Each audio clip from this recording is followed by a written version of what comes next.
It was a special evening for many organizations in the border city as they received funding at the Lloydminster and District United Way distribution night on Thursday.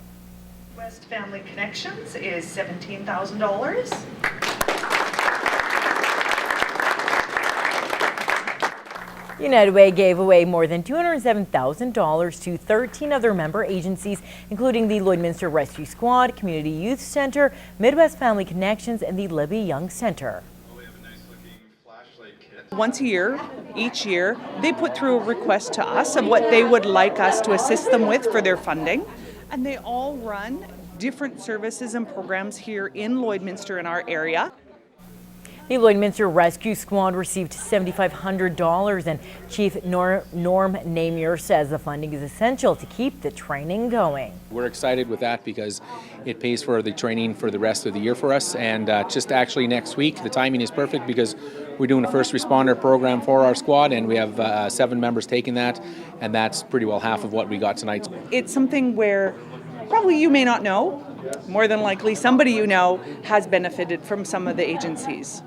Now they're hoping to bump next year's goal to $220,000. Saskatchewan producers are starting to get this year's crop into the ground, but there are still some lingering concerns with that record bumper crop from last season. Kyle Gallagher has more in this week's Ag Report. According to Saskatchewan Agriculture's weekly crop report, 7% of the 2014 crop is now seeded, which is slightly below the 5-year average of 9%. Not much for producers to worry about on that front, but there's still a lot of crops in storage from 2013. As much as 23 million tons of grain, oilseeds, and specialty crops could still be in storage by summer. Grain storage experts are recommending farmers be proactive in storing their grain to avoid the risk of spoiling brought on by warmer temperatures. Warm air hitting cool grain is going to dump water in the grain where it hits the grain, and that could cause airflow issues and the formation of wet spots. So that's why we're saying to start now, because the outside air is not that much warmer than the grain yet. Studies have shown that grain stored in bins should be gradually warmed to 10 or 15 degrees Celsius through fans or irrigation systems. Another option for producers is just turning the grain or moving it.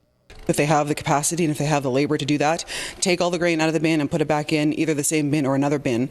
And that mixing action will just help even out any temperature distributions or wet spots that may be in the grain existing from last fall. Kyle Gallagher, Newcap News.